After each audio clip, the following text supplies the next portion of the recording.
Hi guys, so I'm trying something new. I'm trying to do Cooking with Nat, the video edition. I know everyone's always used to seeing my photos, so I said, you know what, today I'm going to film myself cooking today.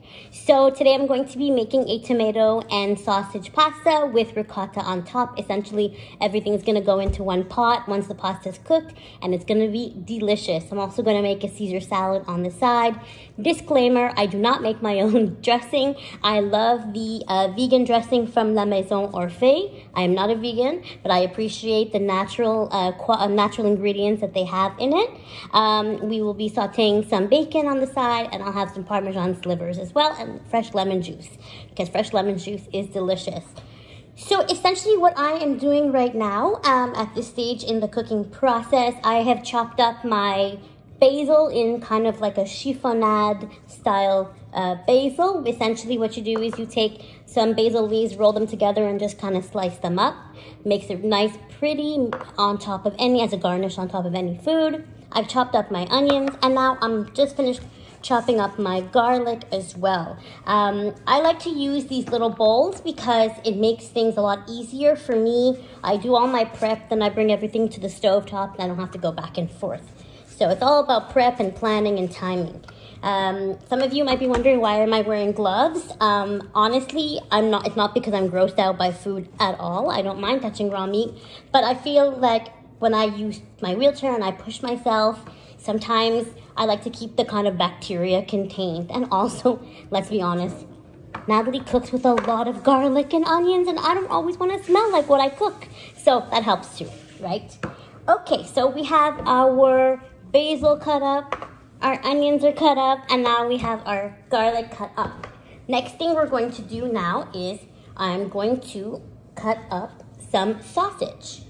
So I'm going to move my plate around. I like to take my sausage out of the casing in a bowl, and I use a different knife for meat versus vegetables. So I have my 3 sausages. I've used 2 spicy and 1 mild Italian sausage. So basically what I'm doing is you have the sausage, and you cut this way, and then you remove the casing, and you just put all the sausage into a bowl, excuse me.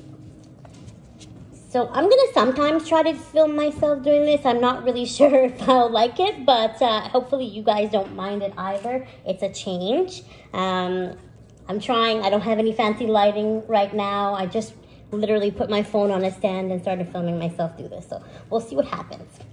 So after that, I put both sausages in my bowl. This way, it'll be really easy for me. Again, it's all preparation. Once it's time to fry them up and break them up into small pieces, I just have to take the bowl and dump it into my pan. So that's gonna be done shortly. And then after that, we'll move over to the stovetop, and I'll start putting everything together, and hopefully it'll turn out nicely and you guys will like this video. So this is the last of the sausage that I have removed the casing. And what I do is sometimes I also, if I can, I like to break it up into little pieces already. It just kind of makes the cooking process a little bit easier for me as well. Less time frying up and breaking it up and standing at the over the hot frying pan or anything that's frying. That's little people problems. What happens when you stand near boiling oil, frying oil? It hits you in the forehead. This happened to me recently. So, okay, great. Well, thank you, and we will be right back, and we're going to be going over to the stovetop for the actual cooking process. See you soon.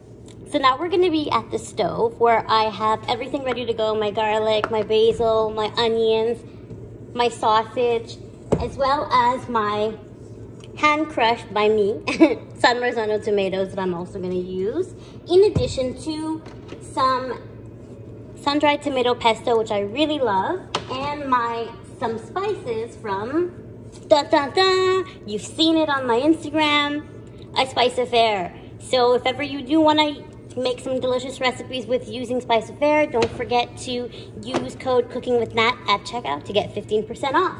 Today I'm gonna use the Tuscan blend in my sauce, as well as obviously their salt. So I think what I'm gonna do is, I'm not really ready to do cooking at the same time, so I'm gonna go back old school and do the photos for now, and then we'll see how it turns out. Thanks for watching, everybody. Bye.